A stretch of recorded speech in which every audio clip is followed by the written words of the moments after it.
श्री शिवाय नमस्तुभ्याम। हर हर महादेव। सभी माताओं बहनों को हरियाली तीज की शुभकामनाएं, ढेर सारी शुभकामनाएं, बधाइयाँ। श्रावण मास के शुक्ल पक्ष की तृतीया तिथि को हर साल हरियाली तीज का व्रत रखा जाता है। बड़े ही धूमधाम से महिलाएं इस व्रत को रखती हैं। जो इस व्रत को नहीं रखती है वो भी बड़े ही धूमधाम से हरियाली तीज की पूजा करती है। भगवान देवादिदेव महादेव भोले बाबा माता पार्वती की पूजा करती है, 16 श्रृंगार करती है। इस दिन शिव और माता पार्वती की पूजा का विधान माना जाता है। आइए जानेंगे कि साल 2025 में हरियाली तीज कब है। इस दिन घर पर किस तरह से आप बड़े ही सिंपल तरीके से पूजा कर सकते हैं, जानेंगे। सावन शुक्ल पक्ष की तृतीया तिथि 26 जुलाई शनिवार को रात 10:42 पर यह तिथि प्रारंभ होगी और यह तिथि समाप्त होगी तृतीया तिथि 27 जुलाई रविवार की रात 10:41 पर। ऐसे में उदय तिथि को ध्यान में रखते हुए 27 जुलाई दिन रविवार को हरियाली तीज मनाई जाएगी।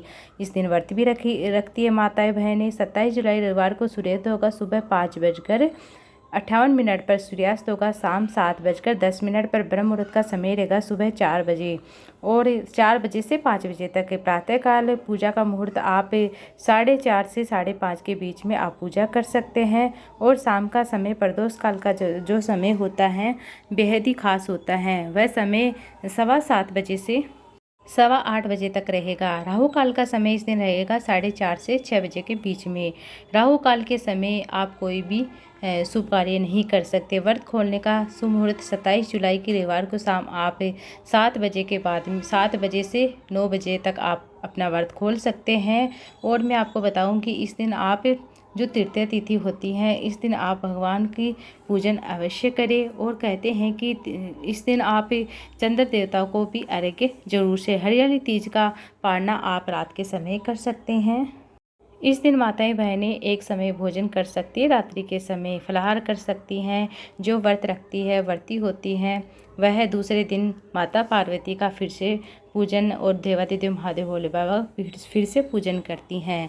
कुंवारी कन्याएं भी इस व्रत को रख सकती है और भगवान शिव माता पार्वती का आशीर्वाद प्राप्त होता है, मनचाहा वर प्राप्त होता है, कामना पूर्ण होती है। अगर आप अपने घर में पार्थिव शिवलिंग और गौरा माता का मतलब बनाकर आप पूजन कर सकते हैं। हो सके तो आप पार्थिव शिवलिंग और गौरा माता का पूजन जरूर करें अपने घर पर और पूर्ण विधि विधान से करें। तीज के दिन आप प्रातः स्नान करेंगे, साफ़ सुथरे वस्त्र धारण करके मंदिर को साफ़ सुथरा कर लीजिए और भगवान देवादिदेव महादेव भोले बाबा की जो भी प्रतिमा है अगर नहीं है तो आप पार्थिव शिवलिंग का निर्माण करके और माता गौरा का बनाकर लिंग आकृति 2 बना लीजिए। एक गौरा माता बना लीजिए, एक भगवान शंकर का रूप बना लीजिए और इस दिन आप माता को 16 श्रृंगार की चीज़ें अर्पित कीजिए। भगवान को जनेऊ है, वस्त्र है, कलावा अर्पित कर सकते हैं, बेलपत्र है, भांग धतूरा जो भी है आप नॉर्मल उसे चढ़ाते वह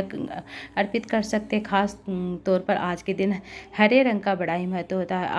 आप खुद भी हरे रंग की साड़ी है, हरी रंग की चूड़ियां हैं जरूर पहने। हरियाली तीज के दिन हरे रंग का अधिक से अधिक प्रयोग किया जाता है। कुंवारी कन्याएं भी हरे रंग की चूड़ियां, हरे रंग का वस्त्र धारण कर सकती है। पूजा करने के लिए आपको एक चौकी सजानी होगी, पीले रंग का वस्त्र बिछाइए, उसके ऊपर जो भी आप मिट्टी का शिवलिंग बना रहे हैं तो आप मिट्टी बालू का शिवलिंग बना सकते हैं। माता और भगवान का बड़े ही प्रेम से पूजन कीजिए।